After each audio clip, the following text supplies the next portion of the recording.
Film सिलसिला में हमें अमिताभ और रेखा की बेहतरीन अभिनय प्रतिभा तो दिखती ही है, साथ ही कई लोगों को आज भी इस फिल्म के ज़रिए हकीकत दिखाई देती है। लोगों के जीवन में आज भी यह सवाल है कि क्या रेखा और अमिताभ सच में एक दूसरे से प्यार करते थे?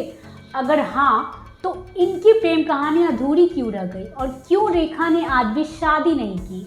नमस्कार, मैं सलोनी शर्मा और बॉलीवुड ब्रेक में आपका स्वागत है। आज के इस वीडियो में हम बात करेंगे हसीन अदाकारा रेखा के बारे में, उनकी जिंदगी से जुड़ी कुछ बातों के बारे में और उनकी अधूरी प्रेम कहानी के बारे में। एवरग्रीन एक्ट्रेस रेखा का पूरा नाम भानु रेखा गणेशन है। उनकी मां पुष्पावली और पिता जेमिनी गणेशन दोनों ही एक्टर्स थे। रेखा का जन्म 10 अक्टूबर 1954 को हुआ था।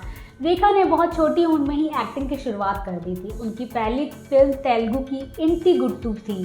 बतौर लीड एक्टर उनकी पहली फिल्म कन्नड़ ऑपरेशन जैकपॉट नल्ली थी। उनकी पहली हिंदी डेब्यू फिल्म सावन भादो थी। इस फिल्म ने उन्हें एक उभरते हुए सितारे के रूप में स्थापित किया, लेकिन उनकी कई फिल्मों की सफलता के बावजूद उन्हें प्रेस के द्वारा उनके लुक्स और उनके वेट को लेकर उनकी आलोचना की जाती थी। इन सब से वह बिल्कुल भी प्रभावित नहीं हुई, बल्कि इससे प्रेरणा लेकर वह अपने आप को और अपने करियर को और निखारने लगी। घर और मुकद्दर का सिकंदर की सफलता ने उनके करियर की सबसे सफल समय की शुरुआत की और वे 1980 और 1990 के दशक की सबसे लोकप्रिय और चर्चित अभिनेत्रियों में से एक बन गई। रेखा ने 180 से भी अधिक फिल्मों में काम किया है, साथ ही राष्ट्रीय फिल्म पुरस्कार से भी नवाजी जा चुकी हैं। 2010 में उन्हें भारत सरकार की तरफ से पद्मश्री से भी सम्मानित किया जा चुका है, जो भारत का चौथा सर्वोच्च नागरिक सम्मान है। फिल्म खूबसूरत में उनके द्वारा किए गए कॉमेडी अभिनय के लिए उन्हें उनका पहला फिल्म फेयर बेस्ट एक्ट्रेस का अवार्ड दिया गया था। रेखा के फिल्मी करियर के दौरान उनके जीवन में दस्तक दिया अमिताभ बच्चन ने। रेखा की अमिताभ के साथ पहली फिल्म थी दो अजनबी। अमिताभ के साथ रेखा की जोड़ी सुपरहिट साबित हुई और उन दोनों की साथ वाली फिल्मों ने बॉक्स ऑफिस पर धूम मचा दिया, चाहे वह मुकद्दर का सिकंदर हो या फिर मिस्टर नटवरलाल या विवादों से भरी फिल्म सिलसिला। रेखा आज भी अमिताभ की अपने जीवन में आने को लेकर शुक्रगुजार है। एक इंटरव्यू के दौरान जब रेखा से यह पूछा गया कि क्या वह अमिताभ से प्यार करती हैं, तो उनका जवाब था कि ऐसा कोई भी व्यक्ति नहीं है जो उनसे प्यार न करता हो, लेकिन इस रिश्ते का असर अमिताभ की शादीशुदा जिंदगी पर पड़ने लगी। परिवार और समाज की वजह से दोनों ने एक दूसरे को अलविदा कह दिया और यह प्रेम कहानी अधूरी रह गई।